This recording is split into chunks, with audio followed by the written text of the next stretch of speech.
For centuries, scientists have grappled with some of the biggest questions in the universe. But one of the most fundamental questions of all was about something we see every single day. It's about the true nature of light. So what is it? Is it a tiny little bullet zipping through space? Or is it more like a ripple spreading out in a pond?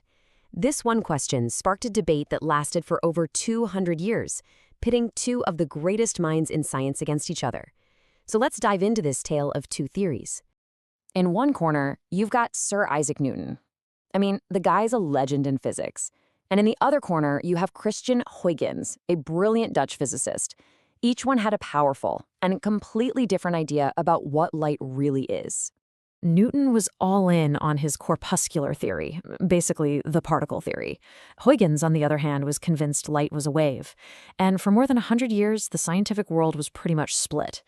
But you have to remember, Newton was, well, Newton, so his reputation gave the particle theory a huge advantage. Newton's idea makes a lot of sense, right?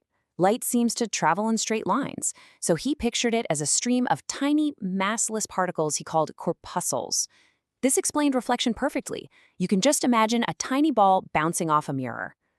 But, and this is a huge but, his theory made a very specific prediction that light should actually speed up when it goes into something denser, like water. Tuck that little fact away. It's going to be important. Huygens' idea was a bit more out there. He said light is a wave.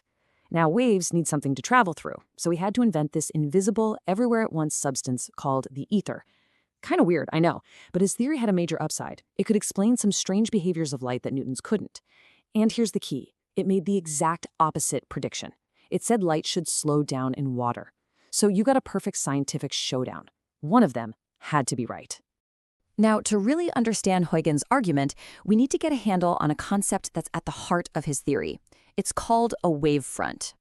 Okay, that's the super technical textbook definition. Let's be real, it sounds complicated. It just means a line that connects all the points on a wave that are at the same stage of their cycle, like all the crests or all the troughs. But trust me, there's a much, much easier way to picture this. Just think about dropping a pebble into a calm pond. You see those perfect little circles expanding outwards, right? Well, each one of those circles is a wavefront. It's just the line connecting the crest of that ripple at one specific moment. See? Super simple. Okay, so here's where Huygens pulled off something absolutely brilliant. He didn't just say light was a wave. He came up with this incredibly clever and simple rule, a kind of master trick, really, that could predict exactly where a wave would go next. This is the secret right here. Let's go back to that pond ripple. Huygens said, imagine that every single point along that circular ripple is now its own tiny source, sending out its own brand new tiny circular wave. And he called these little baby waves wavelets. So here's how the trick works. It's a simple three-step process. First, you take your wavefront. Second, you pretend every point on it is creating a tiny new wavelet. And third, the next wavefront, just a split second later, is just the line you can draw that perfectly touches the leading edge of all those little wavelets. It's an amazing trick that lets you map out a wave's future path perfectly. And this elegant idea was incredibly powerful. It explained reflection and refraction just as well as Newton's theory, and it got the whole slowing down in water thing right.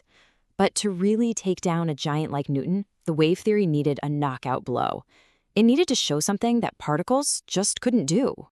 That knockout punch finally came in the early 1800s, with one of the most legendary experiments in the history of physics. This was it. This was the moment of truth. The experiment was the brainchild of Thomas Young. And what's so cool about it is how simple the setup is, but the results are just game-changing. All he did was shine a light at a barrier that had two tiny, very close-together slits in it. And then he looked at the pattern that showed up on a screen behind it. And this is where the two theories predicted totally different things. If light is just a stream of particles, like little paintballs shot through the slits, you'd expect to see two bright lines on the screen. Makes sense. But that is not what Young saw, not even close. What he actually saw was a whole series of bright and dark stripes, a pattern that the particle theory had no way to explain. So what in the world was causing this pattern? It's a classic wave behavior called interference.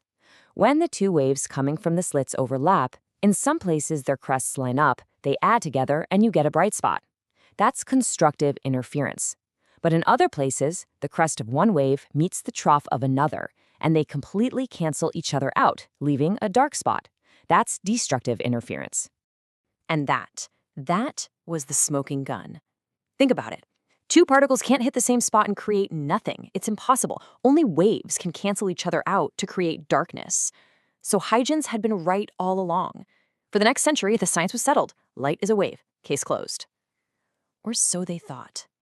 Just when physics had it all neat and tidy, new discoveries in the early 20th century started poking holes in the wave theory. Things like the photoelectric effect showed light acting in ways that only a particle could explain. The story of light was about to get a whole lot weirder. And the mind-bending conclusion to this centuries-long debate was that everybody was right, and everybody was wrong. The answer wasn't either or. The real answer was both. Light is somehow simultaneously a particle and a wave. This is the wild idea of wave-particle duality, and it is a cornerstone of modern quantum mechanics. What it means is that light doesn't have one fixed identity. It's like a shapeshifter, showing you one face or another depending on how you look at it. So here's a good way to think about it. When light is just traveling, moving through space, it behaves like a wave. That's why we get those interference patterns.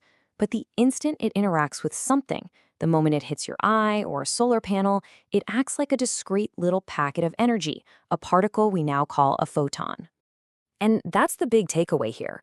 Neither model, Newton's or Huygens, is totally complete by itself. You absolutely need both the particle model and the wave model to get a full picture of what's happening. Reality, it turns out, is just a lot more complex and interesting than our neat little boxes. And this all leads to a really fascinating final thought.